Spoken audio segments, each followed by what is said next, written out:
ఏం పెద్ద పెన్షన్ తీసుకున్నావా? ఏం తీసుకుంటా పొద్దున్న నుంచి అవస్థ పడి పడి పడి పడి ఇప్పటికి ఇదిగో ఇక్కడ సచివాలయాన్ని కాడికి వచ్చాను.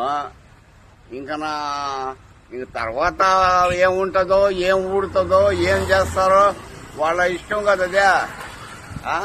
ఇంత ముందు బాగుండిందా, ఇప్పుడు బాగుండిందా? 4 సంవత్సరాల్లో జగన్ అన్న వచ్చిన తర్వాత వాలంటీర్లు వస్తున్నారే, అది బాగుండిందా? ఇది సచివాలయం ఎవరికి కూడా అంత ఇది కూడా లేకుండా హాయిగా బతుకుతున్నారు. ఈ పనికి మాలనోడు చంద్రబాబు నాయుడు వచ్చి సర్వనాశనం చేసేసాడు.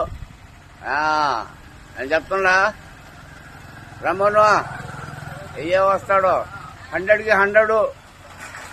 ఈసారి ఎవరు రావాలని కోరుకుంటున్నారు మీరు? ఎవరు వచ్చేది ఏంది, వచ్చేసి ఉన్నాడు, ప్రమాణకం చేస్తాడు. రేపు చూడు ఆడ ఎవరా? జగన్ అయిపోయింది, శాంక్షన్ అయిపోయింది కూడా విశాఖలో.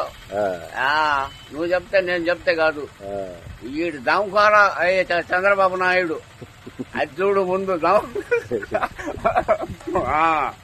నేను చెప్తున్నా.